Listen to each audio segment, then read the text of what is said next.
بسم اللہ الرحمن الرحیم۔ السلام علیکم ورحمۃ اللہ وبرکاتہ۔ میں محمد اسامہ سرسری آپ کی خدمت میں حاضر ہوں۔ صرف و نحو آسان کورس سبق نمبر 28 ہے۔ اس سبق میں ہم انشاءاللہ مجرورات کو سمجھیں گے۔ مجرورات کل دو ہیں۔ کیا مطلب؟ یعنی کسی بھی اسم کی دو حالتیں ایسی ہیں جن میں وہ مجرور ہوتا ہے، یعنی اس کی حالت جری ہوتی ہے، اور حالت جری کسی بھی لفظ کی کیسے آتی ہے وہ ہم اس میں متمکن کی اقسام کے ذیل میں پڑھ چکے ہیں۔ اگر آپ وہ بھول گئے ہیں تو اوپر آئی بٹن میں اس میں متمکن کا لنک آ رہا ہوگا، اس پر کلک کریں اور اس میں متمکن کا پورا سبق جتنے بھی اسباق ہیں ان سب کو پہلے دیکھ لیں، اس کے بعد آپ کو مجرورات سمجھ میں آئے گا۔ تو وہ دو حالتیں کون سی ہیں؟ پہلی حالت شروع میں حرف جار ہو، اور دوسری حالت کوئی بھی اسم مضاف الیہ ہو۔ اب یہاں دو سوال پیدا ہوتے ہیں کہ حرف جار کیا ہوتا ہے اور مضاف الیہ کیا ہوتا ہے۔ تو ان دونوں مجرورات کو سمجھنے کے لیے ہم ان دونوں سوالات کے جوابات اسی سبق میں تفصیل سے سمجھیں گے۔ دیکھیں، حروف جارہ کل 17 ہیں اور یہ ہمیشہ کسی اسم کے شروع میں آتے ہیں، اور وہ اسم جس کے شروع میں حرف جار ہو وہ مجرور ہو جاتا ہے، اور ان حروف کو ہم حروف جارہ کہتے ہیں۔ یہ 17 حروف جارہ اب میں ایک ایک کر کے آپ کے سامنے رکھوں گا۔ سب سے پہلا ہے با زیر بی۔ اس کا ترجمہ ہوتا ہے ساتھ، سے، میں، کو، قسم یا کوئی اور اس کے علاوہ۔ با زیر بی جو عربی زبان میں آتا ہے اس کے بہت سارے ترجمے ہو سکتے ہیں۔ اس کا ترجمہ ساتھ بھی ہو سکتا ہے، یعنی بزیدن کا مطلب ہے زید کے ساتھ، اور سے بھی ہو سکتا ہے، یعنی بزیدن کا مطلب ہے زید سے، اور میں بھی ہو سکتا ہے تو بزیدن کا مطلب ہوگا زید میں، اور کو بھی ہو سکتا ہے تو بزیدن کا مطلب ہوگا زید کو، اور قسم بھی ہو سکتا ہے تو باللہ کا مطلب ہوتا ہے اللہ کی قسم۔ دوسرا حرف ہے تا زبر تا۔ یہ قسم کے لیے ہی آتا ہے، تاللہ اللہ کی قسم۔ تو اب دیکھیں، باللہ اللہ کی قسم اور تاللہ اللہ کی قسم، تو ان دونوں میں لفظ اللہ کے شروع میں با زیر بی آ رہا ہے جو کہ حروف جارہ میں سے ہے۔ اس کے آنے کی وجہ سے لفظ اللہ مجرور ہو گیا، اور یہ چونکہ اس میں متمکن کی پہلی قسم مفرد منصرف صحیح ہے جس کی حالت جری زیر کے ساتھ آتی ہے، تو لفظ اللہ کے آخری حرف جو کہ ہا ہے اس کے نیچے زیر آ رہی ہے، اور یہ زیر آنا اس بات کی علامت ہے کہ یہ مجرور ہے، اور یہ مجرور ہے با جارہ کی وجہ سے۔ میں گھما پھرا کر اس لیے بتا رہا ہوں مختلف انداز بدل بدل کے، تاکہ ہمیں اچھی طرح سمجھ میں آ جائے کہ حروف جارہ کیا ہوتے ہیں، اور حروف جارہ کا جو مدخول ہوتا ہے وہ مجرور ہوتا ہے۔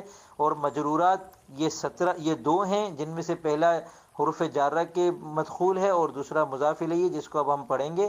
اور حالت جری کی وجہ سے وہ حالت جری جو آتی ہے مجرور کی، وہ کیسے آتی ہے وہ ہم گزشتہ اسباق میں تفصیل سے پڑھ چکے ہیں کہ اس میں متمکن کی پہلی قسم کی حالت جری، دوسری قسم کی 16 اقسام ہیں۔ ہر قسم کی حالت جری الگ طریقے سے آتی ہے، کسی کی حالت جری زیر کے ساتھ آتی ہے، کسی کی حالت جری زبر کے ساتھ آتی ہے، جیسے غیر منصرف ہے۔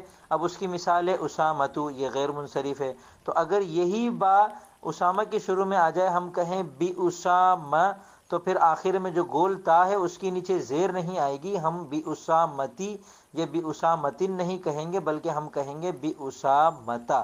تو یہ جو زبر آ رہا ہے یہ با جارہ کی وجہ سے حالت جری ہے، اس وجہ سے آ رہا ہے، اور حالت جری اس کی زبر کے ساتھ آ رہی ہے، وہ اس لیے کہ یہ غیر منصرف ہے۔ غیر منصرف کی حالت جری زبر کے ساتھ آتی ہے۔ اچھا، بعض اوقات حالت جری یا کے ساتھ آتی ہے، کبھی کسی اور طریقے سے آتی ہے، کبھی بغیر تبدیلی کے بھی آتی ہے، جیسے موسیٰ ہے۔ اب یہ ہر صورت میں ایک ہی جیسا ہوتا ہے تو ہم اس کو با لگانے کے بعد بھی بیموسیٰ ہی کہیں گے، بیموسی یا بیموسین نہیں کہیں گے، بیموسیٰ کہیں گے۔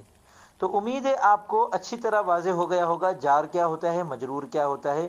اس سبق میں ہم جار نہیں پڑھ رہے، مجرورات پڑھ رہے ہیں، لیکن چونکہ مجرورات کی دو قسموں میں سے پہلی قسم وہ ہے جس کے شروع میں حروف جارہ میں سے کوئی حرف آ جائے، تو اب حروف جارہ سمجھنا ضروری ہے، اور وہ 17 ہیں۔ تو وہ 17 اب ہم اس وقت سمجھ رہے ہیں، جن میں سے دو ہم نے پڑھ لیے، نمبر 1 با زیر بی اور نمبر 2 تا زبر تا۔ نمبر 3 کاف زبر کا، اس کا مطلب ہوتا ہے جیسے، اور جس کی مثال ہے کذالک، کذالک کا مطلب ہے اسی طرح۔ چوتھا ہے لام زیر لی، یہ اس کا ترجمہ ہوتا ہے کے لیے یا لیے، جیسے للہ اللہ کے لیے، اور لہذا اس کے لیے یا اس لیے۔ ہم لہذا کو اردو میں بھی استعمال کرتے ہیں، لہذا لہذا، لہذا کا مطلب ہوتا ہے اس لیے۔ تو لہذا کا اس لیے ترجمہ کیسے ہو رہا ہے؟ کیونکہ اس کے شروع میں جو لام زیر لی ہے اس کا ترجمہ ہوتا ہے لیے یا کے لیے، اور اس کے بعد آخر میں جو ہذا ہے وہ اس میں اشارہ ہے۔ ہذا کا مطلب تو عام طور پہ سب کو پتہ ہوتا ہے کہ یہ کو عربی میں ہذا کہتے ہیں، یہ اس، لہذا اس لیے۔ پانچواں حرف جار ہے واو زبر وا، اس کا مطلب بھی ہوتا ہے قسم، یعنی یہ قسم کے لیے آتا ہے، جیسے واللہ اللہ کی قسم، یہ بھی اردو میں ہم کہتے ہیں واللہ، تو اس کا مطلب ہوتا ہے اللہ کی قسم، یہ واو جار رہا ہے۔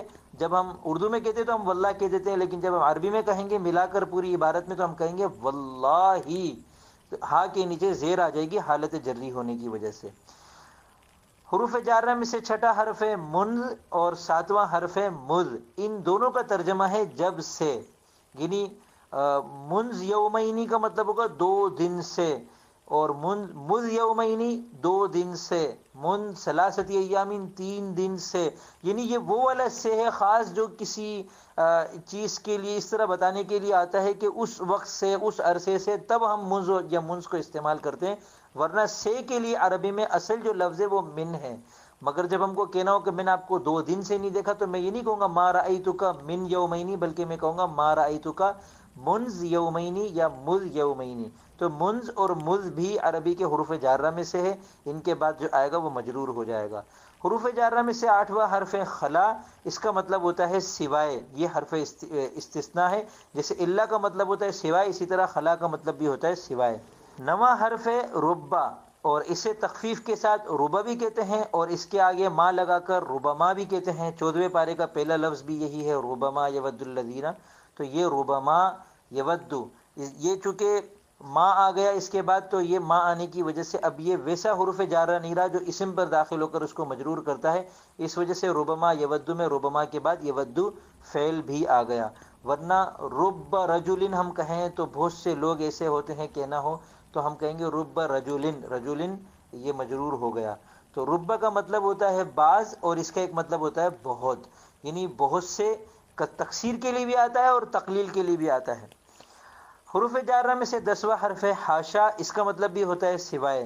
11واں حرف ہے من، اور یہ بہت مشہور لفظ ہے، اس کا ترجمہ ہوتا ہے سے، جیسے من جانب، جانب سے، ہم اردو میں بھی اس کو استعمال کرتے ہیں، من جانب انتظامیہ، تو مطلب ہوتا ہے انتظامیہ کی جانب سے۔ 12واں حرف ہے ادا، یہ بھی استثناء کے لیے آتا ہے، یعنی اس کا ترجمہ ہوتا ہے سوائے۔ 13واں حرف ہے فی، اس کا مطلب ہوتا ہے میں، اور یہ ظرفیہ ہوتا ہے، اور یہ اردو میں بھی استعمال ہوتا ہے۔ اس کی مشہور مثالیں دیکھ لیں، فی سبیل اللہ، اللہ کے راستے میں، سبیل کہتے ہیں راستے کو، فی امان اللہ، اللہ کی امان میں، جب ہم کسی کو خدا حافظ کرتے ہیں تو ہم کہتے ہیں فی امان اللہ، یعنی آپ اللہ کی حفاظت میں۔ 14واں حرف ہے ان، اس کا مطلب بھی ہوتا ہے سے، مگر یہ من کی طرح نہیں ہوتا، یہ کے بارے میں، یہ کی بابت کے معنی میں آتا ہے، اور یا پھر یہ سے کسی چیز کے اعراض کرنے کے لیے آتا ہے۔ کوئی چیز کسی چیز سے اعراض کرو، یعنی فلاں فلاں سے اعراض کر لیا، تو ہم کہیں گے اعرض فلان عن فلان، فلاں نے فلاں سے اعراض کر لیا۔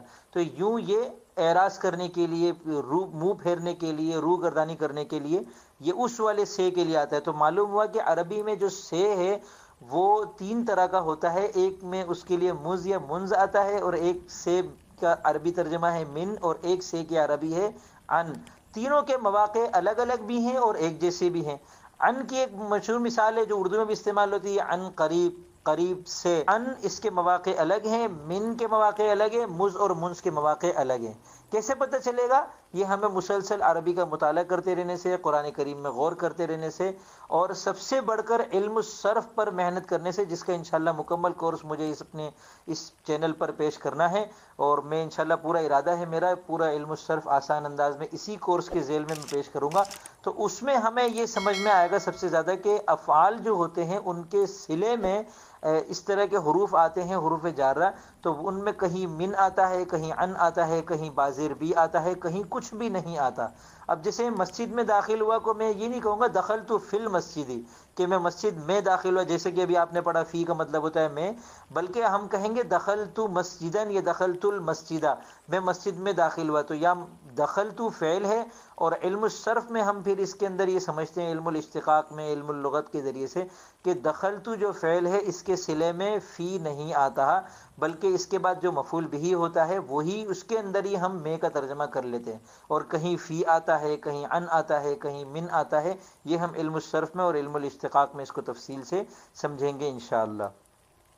15واں حرف ہے علی، یہ بڑا مشہور لفظ ہے، اس کا ترجمہ ہے پر، جیسے علی الاعلان، یہ اردو میں بھی استعمال ہوتا ہے، اور علی ھذا اسی بنا پر، علی ھذا القیاس اسی پر قیاس کر لیا جائے، اسی پر قیاس ہوتا ہے۔ تو علی جو ہوتا ہے اس کا مطلب ہوتا ہے پر۔ حروف جارہ میں سے 16واں حرف ہے حتی، اس کا مطلب ہوتا ہے تک، اور اس کا ایک مطلب ہوتا ہے کی طرف، اردو میں بھی استعمال ہوتا ہے، ہم اردو میں حتیٰ کی بھی کہتے ہیں۔ تو حتیٰ کہ جو ہے یہ تو ہم نے فارسی کا لگا دیا، اور حتیٰ ہم نے عربی سے لیا ہے۔ عربی میں جب حتیٰ استعمال ہوتا ہے تو اس کے بعد کہ نہیں لگتا، کیونکہ کہ فارسی اور اردو میں آتا ہے۔ عربی میں تو ہم صرف حتیٰ کے بعد اسم لگا دیں گے، جس کی طرف یا جس تک کوئی ہم کو بات کرنی ہو، کوئی بتانا ہو، حتی المسجد، مسجد تک یا مسجد کی طرف، تو یہاں حتیٰ استعمال ہوتا ہے۔ اسی جیسا ایک اور لفظ ہے 17واں الی، الی کا مطلب بھی ہوتا ہے کی طرف یا تک، یہ دونوں ایک جیسے ہیں، ان دونوں کے استعمال کے اعتبار سے تھوڑا سا فرق ہے، جو ہمیں مسلسل عربی کا مطالعہ کرنے سے سمجھ میں آئے گا۔ جیسے الی اللہ المشتکیٰ کہا جاتا ہے، مشتکیٰ کہتے ہیں شکایت کو، یعنی شکایت اللہ کی طرف ہی ہم لے کر جاتے ہیں اور اللہ ہی سے شکایت کرتے ہیں، تو اس موقع کے لیے ہم کہتے ہیں الی اللہ المشتکیٰ۔ الی اللہ کا مطلب ہے اللہ کی طرف یا اللہ تک۔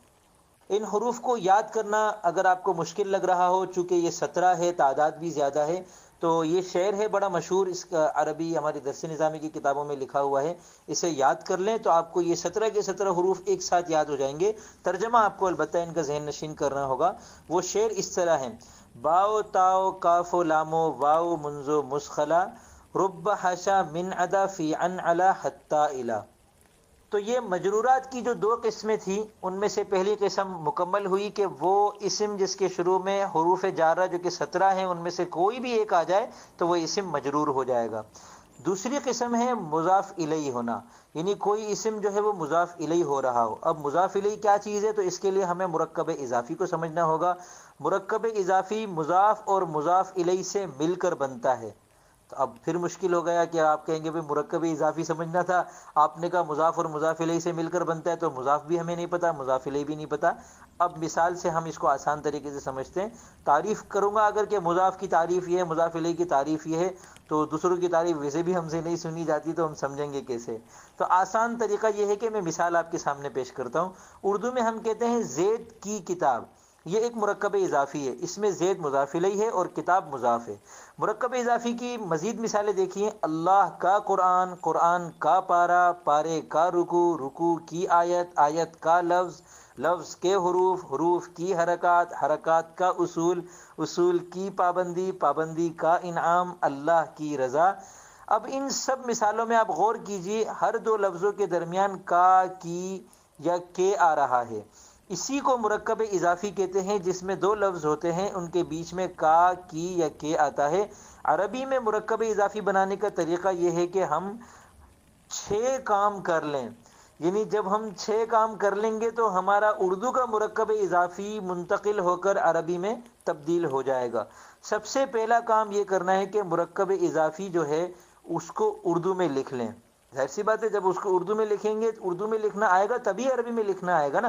تو پہلا کام ہم کو یہ کرنا ہے کہ ہم ایک مرکب اضافی کی مثال لیں اور اسے اردو میں لکھ لیں۔ مثلا گھر کی چھت، یہ مرکب اضافی ہے۔ کیسے پتہ چلا؟ کیونکہ گھر اور چھت 2 الگ الگ لفظ ہیں، ان کے بیچ میں کی آ رہا ہے، جن 2 لفظوں کے بیچ میں کا یا کی یا کے آ جائے وہ مرکب اضافی ہو جاتا ہے۔ تو گھر کی چھت یہ ایک مرکب اضافی ہے جسے ہم نے اردو میں لکھ لیا۔ دوسرا کام یہ کرنا ہے کہ جو بیچ کا حرف ہے کا، کی کے، اسے ہٹا دیں، تو اب یہ بچ گیا گھر چھت۔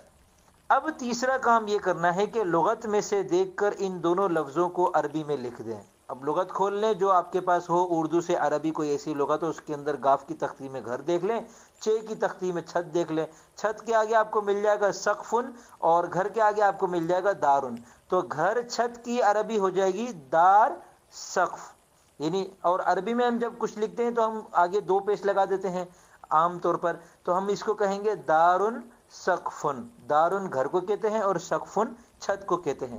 تو یہ تین کام کرنے کے نتیجے میں ہمارا مرکب اضافی دیکھیں دارن سقفن تک پہنچ چکا، مگر ابھی یہ مرکب اضافی نہیں بنا، ابھی ہمارے تین کام اور باقی ہیں۔ چوتھا کام یہ کرنا ہے کہ ان دونوں کی ترتیب الٹ دیں، تو اب یہ بن جائے گا سقفن دارن۔ اب پانچواں کام یہ کرنا ہے کہ پہلے لفظ یعنی سقفن کی تنوین ہٹا دیں، تو یہ بن جائے گا سقف دارن۔ تنوین ہٹانی ہے، یاد رکھیے گا، جو پہلا لفظ ہے نا اس کی تنوین ہٹانی ہے۔ سقفن کو سقف کر دیا ہم نے سقف، اور دارن کو ہم نے دارن رہنے دیا، تو ان پانچ کاموں کے نتیجے میں ہمارا مرکب اضافی مکمل ہونے کے قریب ہو گیا، مگر ابھی آخری کام باقی ہے، اور وہ آخری یعنی چھٹا کام یہ ہے کہ دوسرے لفظ کو جو کہ اس ترکیب کے اندر ہے دارن، دوسرے لفظ کو ہم اس کو مجرور کر دیں۔ مجرور کیسے کریں گے؟ ہم نے اسم متمکن میں پڑھ لیا کہ اس کی 16 قسمیں ہیں، اب ہم یہ دیکھ لیں کہ جو دوسرا لفظ ہے وہ اسم متمکن کی 16 قسموں میں سے کون سی قسم ہے، تو وہ جو قسم ہو اس کی حالت جری زیر کے ساتھ آتی ہے تو زیر دے دیں، زبر کے ساتھ آتی ہے تو زبر دے دیں، یا کے ساتھ آتی ہے تو یا لگا دیں، اور اگر کوئی تبدیلی نہیں ہوتی تو کوئی تبدیلی نہ کریں۔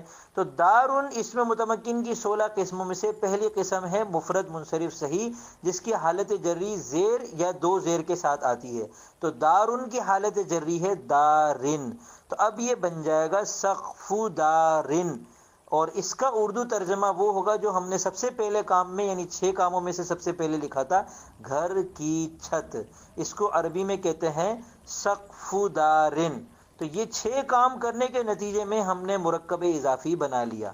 اب آپ یہاں یہ سمجھیں کہ جو پہلا لفظ ہے عربی مرکب اضافی کے اندر، جو پہلا لفظ ہے اس کا نام ہے مضاف، اور جو دوسرا لفظ ہے اس کا نام ہے مضاف الیہ، اور اس پورے مرکب کا نام ہے مرکب اضافی۔ مجرورات جو ہم آج کے سبق میں پڑھ رہے ہیں، اس کے اندر مجرورات میں ہم نے پڑھا کہ اس کی 2 قسمیں ہیں۔ پہلی قسم وہ جو اسم کے شروع میں حرف جار آ جائے، حروف جار 17 ہیں، اور دوسری قسم یہ ہے کہ وہ اسم مضاف الیہ ہو۔ تو اب دیکھیں ان 6 کاموں میں ہم نے چھٹا کام کیا کیا تھا کہ اس کو مجرور کر دیا تھا، کیونکہ یہ مضاف الیہ تھا۔ تو مضاف الیہ عربی زبان میں مجرور ہوتا ہے، اس کی حالت جری کیسے آتی ہے وہ اسم متمکن میں پڑھ لیا، اور حالت جری کب آتی ہے وہ ہم نے اب پڑھ لیا کہ 2 صورتیں ہیں، شروع میں حرف جار ہو یا پھر وہ اسم مضاف الیہ بن رہا ہو۔ مرکب اضافی جو عربی میں بنتے ہیں اس کی مزید مثالیں دیکھیں جو آپ کو اردو میں بھی استعمال ہوتی ہیں تو سمجھنا آسان ہو جائے گا، جیسے عبداللہ، اللہ کا بندہ، دیکھیں ترجمے میں بیچ میں کا یا کی کے لازمی آ رہا ہوگا۔ دوسری مثال دیکھیں رسول اللہ، اللہ کا رسول، کتاب اللہ، اللہ کی کتاب، لیلۃ الجائزہ، انعام کی رات، لیلہ رات کو کہتے ہیں، جائزہ انعام کو کہتے ہیں، یوم العید، عید کا دن، یوم العرفہ، عرفہ کا دن، یوم العاشورہ، عاشورے کا دن، سب میں دیکھیں کا کی کے آ رہا ہے۔ اب میں آپ سے دوبارہ عرض کرتا ہوں کہ یہ 2 باتیں آپ ہمیشہ یاد رکھیے گا۔ پہلی بات، مضاف پر کبھی تنوین نہیں آتی، اور دوسری بات، مضاف الیہ ہمیشہ مجرور ہوتا ہے۔ مرکب اضافی کی یہ 2 باتیں آپ ہمیشہ یاد رکھیے گا۔ اب اس سبق کا کام یہ ہے کہ قرآن کریم سے الگ الگ حروف جارہ کی مثالیں تلاش کریں، اور نیچے کمنٹ میں لکھ کر مجھے دکھائیں کہ قرآن کریم کی یہ آیت ہے، اس آیت کے اندر یہ 2 لفظ ہیں، ان میں سے پہلا لفظ جو ہے وہ حرف جار ہے اور دوسرا لفظ جو ہے وہ مجرور ہے۔ یا پھر قرآن کریم کے ترجمے میں غور کریں، اور جہاں کا کی کے آ رہا ہے اس میں پھر آپ عربی میں غور کر کے دیکھیں کہ کون سے 2 لفظ ایسے ہیں جن کا ترجمہ ہو رہا ہے اور ان کے بیچ میں کا کی کے آ رہا ہے، ان دونوں لفظوں کو آپ لکھ کر مجھے دکھائیں کہ یہ قرآن کریم کے اندر مرکب اضافی ہے، اور اس مرکب اضافی میں یہ مضاف الیہ ہے اور یہ مجرور ہے۔ تو مجرورات کی یہ 2 قسمیں ہیں، دونوں نہایت آسان ہیں، ان کو سمجھنا بہت آسان ہے۔ ان کو سمجھنے کے لیے جو اصل چیزیں تھی وہ پہلی تھی اسم متمکن جو آپ نے پہلے پڑھ لیا، اور باقی جو چیزیں تھی وہ تمام کی تمام اس سبق میں نے تفصیل کے ساتھ آپ کو بتا دی ہیں، تو انشاءاللہ آپ کو مجرورات اچھی طرح سمجھ میں آ گئے ہوں گے۔ اب میں اجازت چاہوں گا، فی امان اللہ۔